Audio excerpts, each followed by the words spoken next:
Daria is a humanitarian professional with over a decade of experience, and she's led multi-partner portfolios in Ukraine where she lives. Following the full-scale invasion, Daria played a key role in scaling up humanitarian efforts, managing projects funded by the EU and the US aid, amongst others. Daria currently oversees a portfolio of more than 100 partnerships, and her focus is on strategic development, mentoring, and fostering impactful change within organizations and communities. Dasha, you're very welcome to Edgy Ideas podcast. How are you today? Thanks for the invitation. I'm currently in Kiev, so my big and warm hi to everyone, and especially you and your team. Thanks for inviting me. It is a pleasure actually to share my experience or some stories that I have also. Yeah, just for the audience to know, I met Dasha in Northern Ireland. We ran an experiential workshop, and we had 50 people from the north of Ireland, from the Republic of Ireland, and from Ukraine, and from Poland. And it was a very special experience. People went through a big emotional journey. It was in a beautiful place, Corrymeela, which is a peace centre in Northern Ireland. And we met, and since then I've done a bit of coaching with Dasha, and I'm very interested in the question of what it feels like, what the experiences of living in a war zone. Because in the West here, like in England and in Ireland, we get the news, we hear the stories. I had 2 Ukrainians living with us for a year in the house, so we kind of feel the emotions of it. But I think it'd be very interesting just to hear your experience and the experience of what you observe around you. So do you want to share something of your experience of living in Kyiv at this moment in time? Yes, sure. It's not like I'm from Kiev originally. I'm originally from the eastern part of Ukraine, actually bordering and connecting to Russian Federation. So meaning that all my childhood, I was living with the neighbor that now win a war. Even, of course, never expected that it might happen. So I moved to Kiev actually during the COVID time. Before that, I was living in Donetsk region, but I'm originally from Lugansk region. So as of now, the full Lugansk region is occupied by Russia, and half of Donetsk region is also occupied, meaning that I could not visit my home. I could not visit my apartment or some, relatives that are still there. That's why, of course, all this topic is quite hard and difficult. Plus, I think it has some layers because here in Ukraine, we have we used to have, right, 24 regions and Crimea. And each year we having less and less. So I think it's also the nature of acceptance that the Ukraine that I was born in and the current state, it's two different mode of state, I would say, right? Because the geographical borders change, we are change, the environment has changed, so a lot of changes, and some people might accept it and some not. So it is a question, of course, like what we're up to and what we are fighting for. That's why I personally having this experience like living in war, because I think when for some part of Ukrainians the war started with a full invasion in 2022. For another part of Ukrainian people, it started from 2014, Yeah. and I was at that part in Donetsk, because I have moved from Lugansk region to Donetsk and was studied there.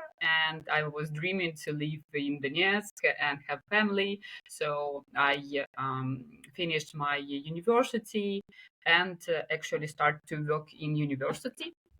And at that time, it was my first job. So I was looking for new adventures. But my adventure came up to the unpredictable circumstances, which I think no one was expected at that time. So yeah, in 2014, after Maidan happened in Kiev, another action across the different region happen, and in a few months we have already the militaries and people armed groups in Donetsk city. And in summer, like in May, June, we decided to leave the Yeah. city because it was already very unsafe. And like many of people from East, we not moved to the western part of Ukraine. We moved to Crimea because it was at that time not very strong, I would say, division line.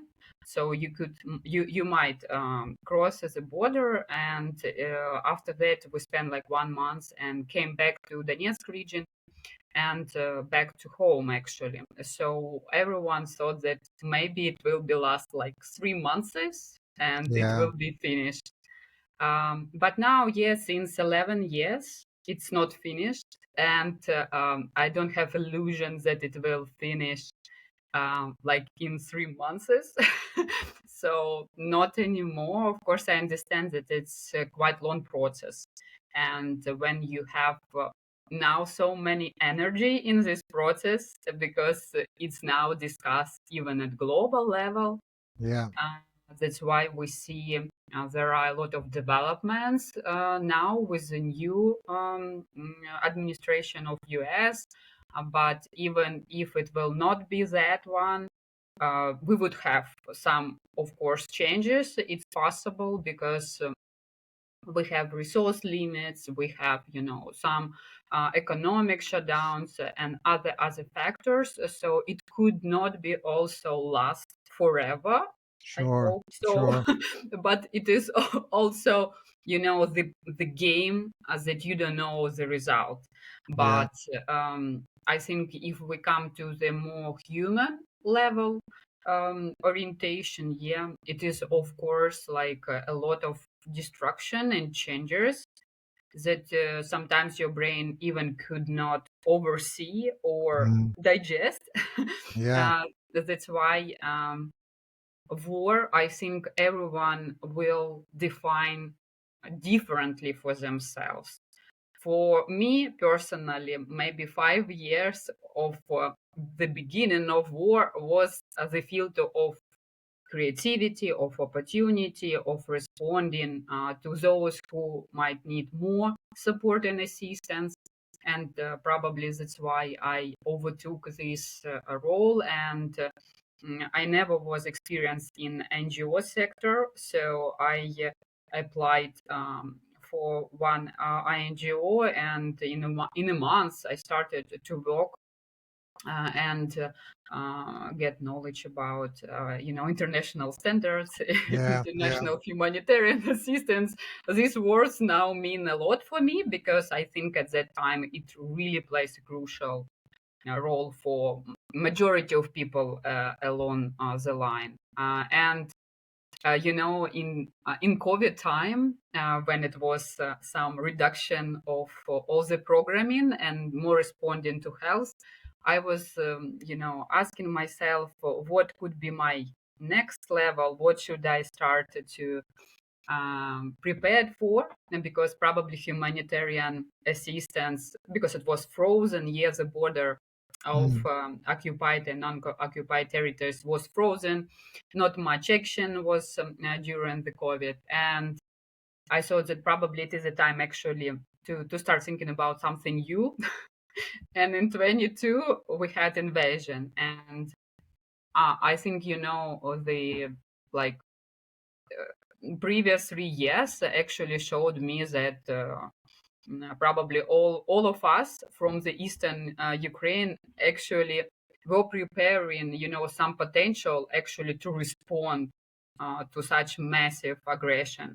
Yeah. And with such knowledge, with such human resources, with such skills, more or less the response was quite huge and big. Yeah, yeah, and it was the power to support people, of course. yeah. Let me stop you. I mean, you've just described a huge journey, and a journey from being displaced from your home, where your territory's been occupied, where you're separated from your family, and you've gone quite quickly into your response and the creativity, and it was amazing. You and other people, like, I mean, I'm really quite moved by the experience of what happened, and the Polish NGOs who helped kind of 1 million refugees, and that there was it's very, very impressive, and quite moving, as I say. But what over that period has it been like emotionally to kind of manage that, the knowledge that there's cities being destroyed, there's people dying, there's you're probably not going to be able to return to your home for the Hmm. foreseeable future anyway. Yeah, how do you kind of manage that? Do you think, or what's your experience of that? Hmm. Yeah, I like my mom words, but there are some technique also connected to that. So even if you're stuck or you don't know what to do, just do a little step like Mm. ahead, right? So I think when I start to remember myself in those periods, uh, I don't know why, but even without like war experience, I somehow accumulated all the energy and all of my physical probably state to actually to find the way to going out from this. Yeah. So I think first it was some kind of concentration on some small result, at least, Hmm. Another, it was that I was open for new, because I understand that all my background, because I was, exploring economic dynamics in our region and how it is connected to labor market. So all of that was ruined, in one day. Yeah. Yeah. So, and I was just trying to understand how I could apply my knowledge to current situation. And it was a very good case when, at my birthday in February, my husband, he took me to the last bus, I guess, because it was 2015, and he said, Dasha, now it's really unsafe in the city. You you really need to leave. He couldn't leave for some the family issue, but you need to go. And because my university was relocated to Kiev, so I decided at least 1 month maybe to spend in Kiev and go to work actually, because Yeah. I still have a job. So we came to Kiev from Donetsk to Kiev. So it was a bus. Could you imagine? Now we don't have such directions, right? So I came to Kiev, and I think on the week like a third of fourth, I already decided that I couldn't live anymore in Kiev, because people who was not experiencing war and all what's happening around, they were not connected. So I was not connected to them also, and I couldn't just I was not part of this community. And Yeah. Yeah. I applied to the job and actually come back to Donetsk Mm. and start my new occupation, like new, world, I would say, in humanitarian projects. And it really saves my life, I think, at some point, because I felt that my support would be needed, and it's not only about me but also to my family, because you know when the war started, probably you also heard that a lot of families who were between borders, they fall apart or they start to be disconnected due to the political changes, so they broke up. Some pairs broke up because of the discussion. And I think for me was also, motivation to understand what it is really going on, Yeah. and to try to keep this balance with my family and friends, or at least maybe to create the new like circle also, because a lot of people who understand that they could not live in such condition, they left, of course, the area. Yeah. I mean, many Mhm. left. You've chosen to stay, which is a choice people make. You just Mhm. said that work and contributing maybe saved your life. That kind of like it's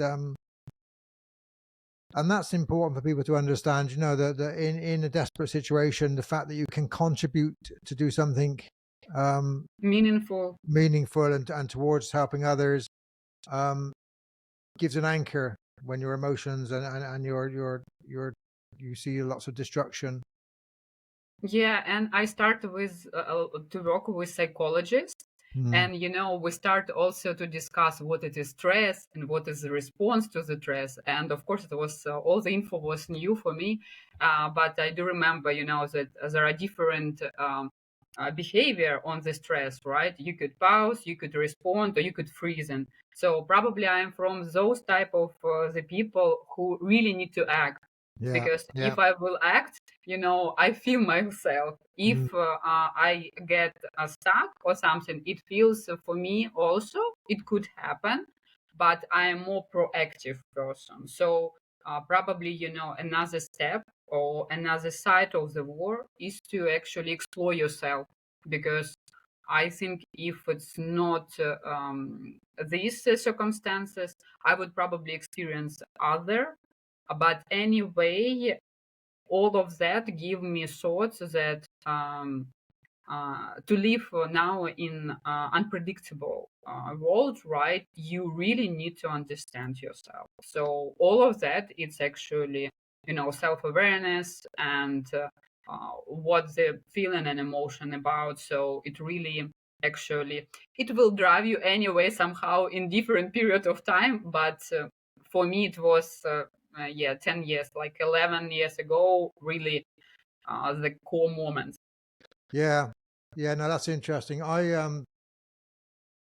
many listeners will know I lost a son. He was murdered in a knife attack, and you know that smashes your life. It really smashes your life. And I look back at that time and wonder how I survived the trauma of it and the grief. And I was very grateful that I'd done a lot of work on myself. I spent years, in the world of therapy as a family therapist and a psychotherapist, and the knowledge that I wasn't going crazy, the knowledge that this was a grieving process, that it gave me some anchor points to understand myself and to work through this long process which you never actually complete. It's still with you. But that kind of self knowledge is when you hit a crisis, whether it's war or personal trauma, is very very very helpful. I think it kind of for me it was a salvation moment. I used to go to the doctor and he used to tell me that, you need antidepressants, Simon. And I say, no, I don't need antidepressants. I'm grieving. This is different. I don't want to cover this up with antidepressants. This is something I need to process and work through. And he was like worried about me self-harming or suicide. And I said, no, Mhm. like I have some thoughts, but I'm okay. I'll work through this. And like, if I get really worried, I come back to you. Don't worry. I said, I'm okay with this. I was You reassuring will my, see me my again. doctor. Yes, yeah, Yeah, yeah. but that self knowledge is really Mhm. important. One thing I noticed in when we were in Northern Ireland together was there was people from the north of Ireland, very experienced people. Some of them had lived through the trauma and the troubles of the wars of Northern Ireland, and the word disassociation comes to me. That a lot of people found it initially quite difficult to connect with yourself and others who kind of came from this war zone. It was they were very caught up in their own stories and their own cultures. I think that changed towards the end of the week together. But and I remember when we said goodbye, and I watched your Ukrainian group get on the bus and travel away from us, and I felt deeply, deeply moved. And it was this moment of like when I was running that experiential workshop, it was taking on a lot of emotions of people and dealing with a lot. And it was like when you're in the moment, you disassociate from the reality in a sense, what's going on. And then when I saw you leaving, I got very in touch with, well, okay, I'm going home to a nice safe home in Galway with my family, and these people are going on a bus ride to wherever, get a flight to Warsaw, and then a 13, 14-hour journey back to Kiev, back into a war zone. And it really hit me, like, that. But I just wonder about this notion of disassociation. How like even living in Kiev, how you kind of you almost have to disassociate to survive at some stages to keep work going. And can you say something about your experience of that and what you see around you? Hmm. Yes, thanks, Simon. I think, you shared your story and, all these traumas that we have during the life. And you said also that the grief, I think that, in Ukraine society, it's now not no time, or I also read somewhere, no luxury being tired, Mm, or no luxury like being, grieved or something. Of course, it's very individual that you could come to some of the state, and you could feel sensitive. Uh, but I'm not sure like whether we have such spaces, safe spaces to be such sensitive, because all the atmosphere around is that we are resilient and we could take more. But sometimes I think it's overestimation. yeah, yeah. And even the first year of invasion, I do remember that everyone worked like 12 hours or 14 hours a day. Mm, And one of my friends in government state, I asked, like, what was the last time that you take actually day off, or you had like Saturday or Sunday as a off? For them, it was even probably the first year, it was without off at all. mm, And I was really, surprised negatively, because I don't know how people could actually, obtain all the information and still continue doing their, jobs. And of course, how mentally it would impact on their daily life, etc. That's why I think it was really difficult between 23, 24, when it was already the third year of invasion, when all the emotions start to really take us down, and it was really felt in a society because everyone was so tired. yeah, yeah. Yeah, I think uh, the issue is that um, we like in a marathon, Mm, and you don't know when you could stop or pause. yes, yeah, yeah. And it is a question, because sometimes you just need to personally decide for yourself. Yeah, and sometimes stopping and pausing is dangerous in the sense that you can get flooded, you can get overwhelmed by the emotion. Like if you keep going, keep going, keep going, then that's one thing, and you get tired, you're exhausted, and you get bad tempered, or you have experience. But to stop, sometimes it can flood you with emotions. So yeah, it's a difficult choice to make. I do remember that because I think first 5 years from 14th, I didn't take any leave. So Mm, I was really involved in few projects. I was full of energy. I don't know. I think when I coming back, I'm like, oh, it's completely other Dasha. Of course, now I am more wise, I would say, because I don't have to choose between like so many choices. Plus, experience give me some also the powers. But I do remember that I took 1 week or 2 weeks and went home to my mom to Lugansk region, and I I couldn't sleep 3 days, yeah. so I lost my sleep because I was not sure what to do with the free time. Mm, So I think my brain and some anxiety was such, in the peak position that I couldn't just barely, fall asleep. So of course I came to the doctor at that time and asked for help because it was for sure unhealthy. Yeah. So I think yes, uh, the first skill for in wartime, it's that you need to really understand your body and feel it. So because if it really hurt, you need to go to doctor and ask for help. Because in our culture, again, to ask for help sometimes it's very stereotypically hard Yes. because we are strong nation and everyone deal with the problem, but now I think it's a little bit shifting. Mm. But yeah, I think it's really about feeling yourself and ask a question or ask for help if needed. Yeah. Yeah. No, that's very helpful. Just take a breath and think about, is there anything else you would like to share about your experience or the experience of other Ukrainians, yeah, going through this, which we haven't discussed? Hmm. I think I have really a lot of interesting insights during this decade. But what I want to share is like um, what I have learned so far is that it's very hard for me to share one opinion Hmm. because when we talk about some group or some community, I also understand that it's quite a diverse, you know, Yeah. uh, group or entity.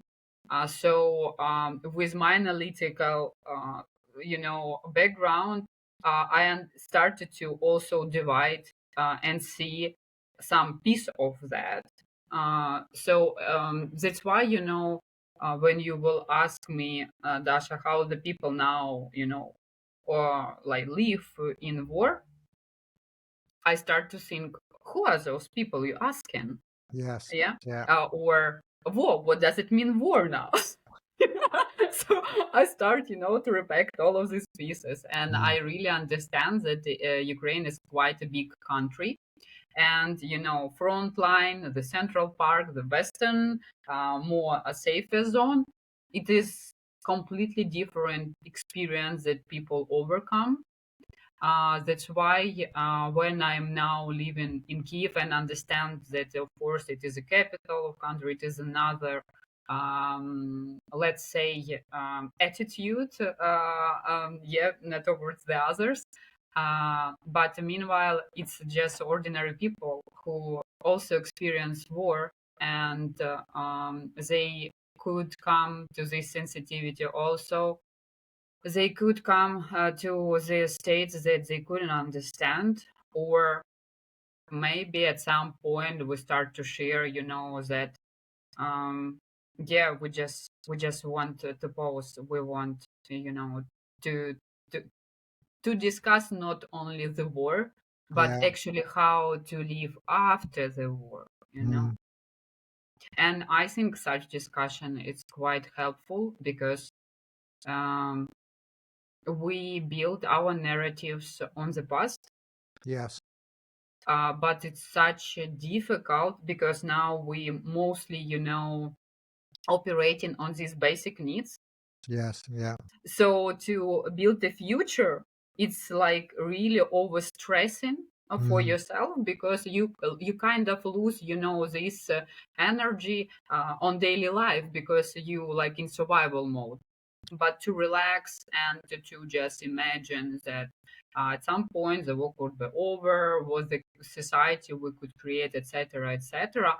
It really would require, you know, um, like a shift in your reality Yeah. and maybe some external support. I could never, think that it's also would be helpful. Yeah. No, I'm hoping that when the war does finish, and I do hope it does finish for everybody soon, that we can offer some support and come and visit you and others in Kiev and support you in that rebuilding and but I understand that now is the time for survival rather than planning a bright future. Hmm. That's good. Yeah, Is there? because just a small comment, because even let's say for psychological support, right? Mm, If you feel some anxiety or vulnerability, etc., you want to discuss. My first rule was when we start actually to look for the projects where psychologists could help another people, is that the person itself should be in a safe zone to support others. So now in Ukraine, actually, to find resourceable and kind of um, in resource psychologists, those who live in a safe zone, it's a big question also. So yeah, probably yeah, it could be just representative for who left Ukraine but provides the services outside. sure, sure.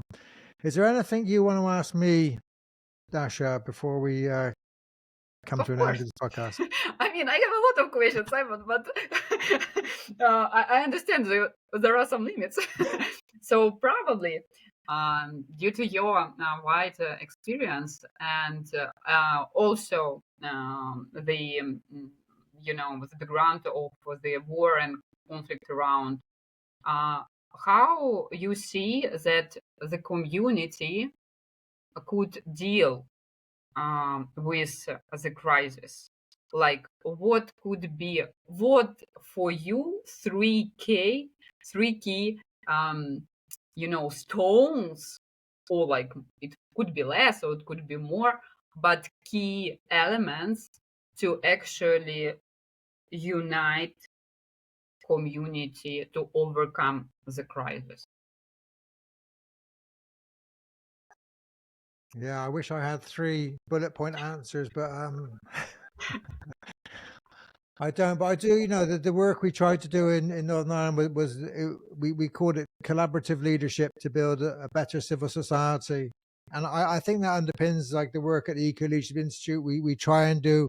It's why you're on here today to try and it's like trying to develop better understandings of different people in different places. It's trying to build mutual communities where mutualism is very important, where we don't just impose one view. I think you just said even in Ukraine, there's a very diverse ways of experiencing, very very diverse experiences. So, I mean, for me, it's getting some fundamentals right about building civil society and what that means, and that means building communities, making connections, and reaching out to kind of those we consider other, um, finding a space for dialogue.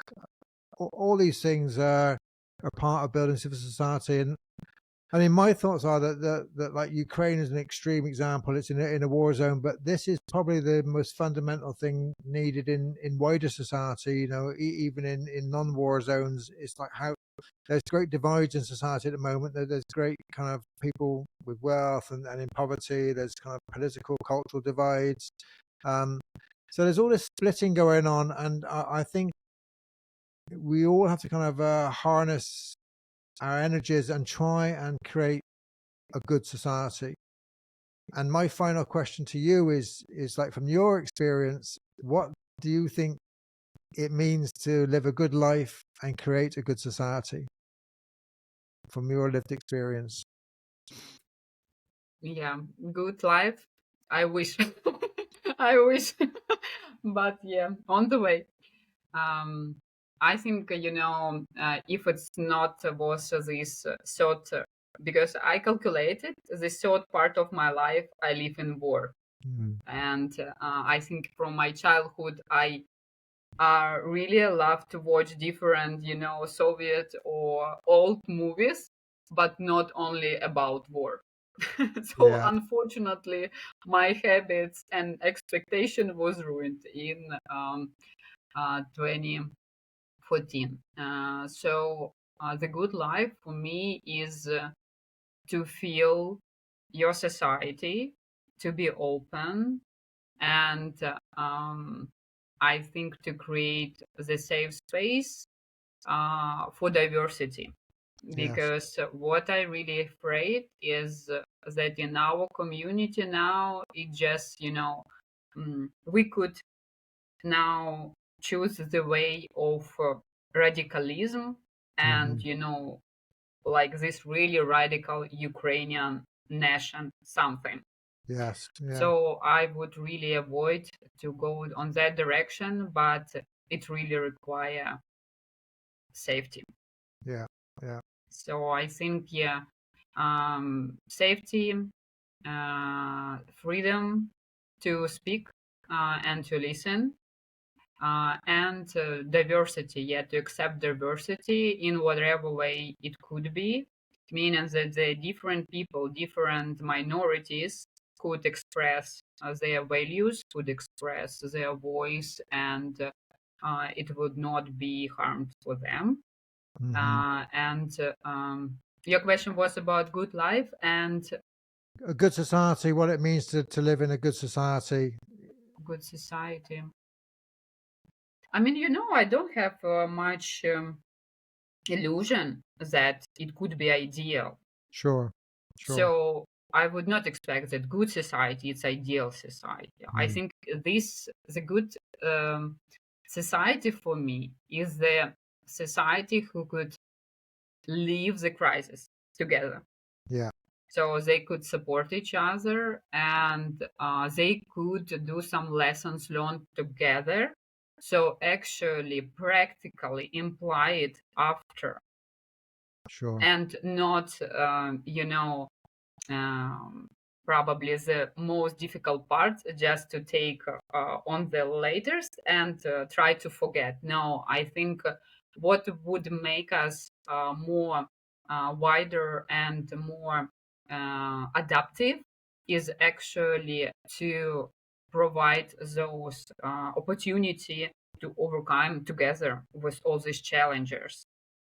It will make us stronger, and the trust would be rebuilt in that way. But especially in our culture, I think, such practices should also be somehow, come, so people could really try it, because without it, it's very hard to understand what do we need. Sure. Dasha, thank you very much for being our guest. It's been really lovely talking with you. We wish you very well. We wish everyone in Kyiv and Ukraine very well. We pray for peace. Go well and stay in touch. Thank you very much. Thanks,